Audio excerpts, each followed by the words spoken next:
Om Shanti. Om Namo Bhagavate Vasudevaya. Welcome to another Yoga Small Talk, and we continue with 7 minutes Bhagavad Gita a day.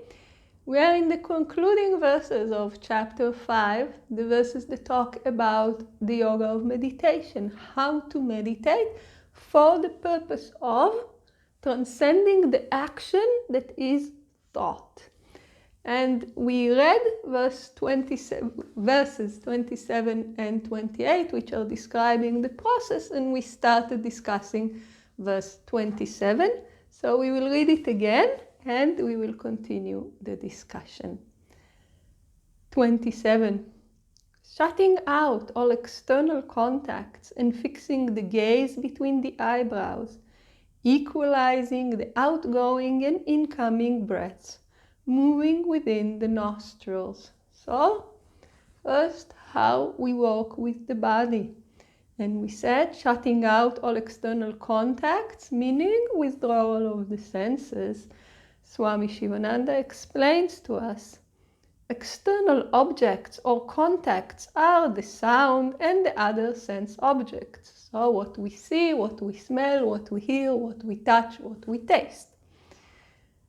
If the mind does not think of external objects, they are shut out from the mind. So we said that when we are able to really practice pratyahara, we just command the senses to withdraw. And Swami Shivananda tells us that in this situation, a person can sit for meditation even in the busiest junction in the world. So in the middle of all the smells and the sounds and all the hustle and bustle, the yogi is able to withdraw its senses.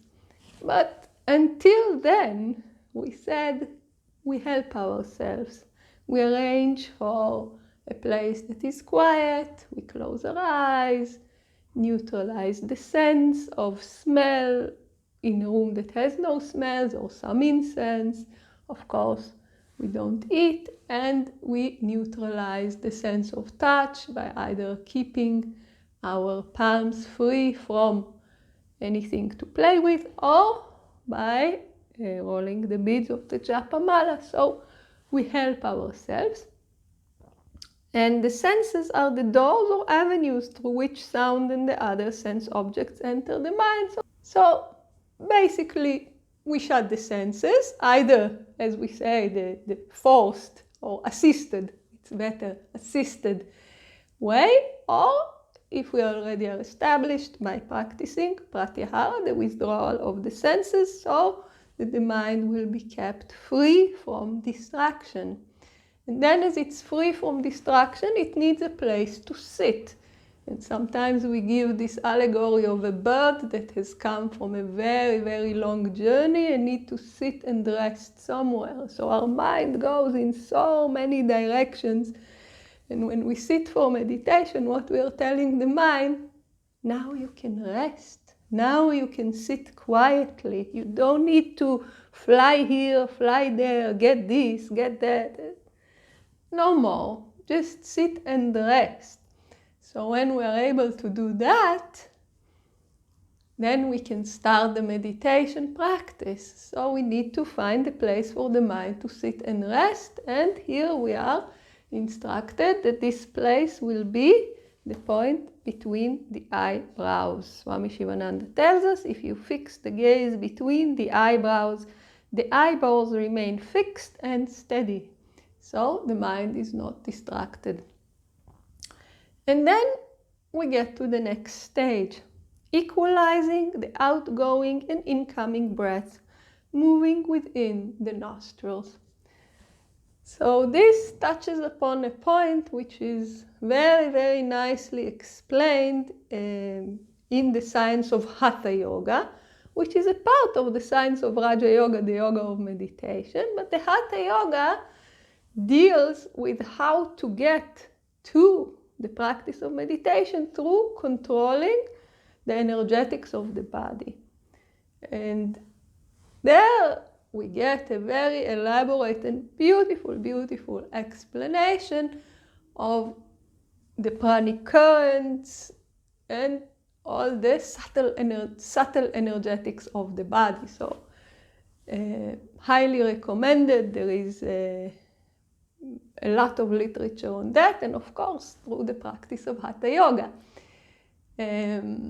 So there it's explained elaborately. Here it's touched upon, and we'll told to equalize the outgoing breath and the incoming breath in the nostrils.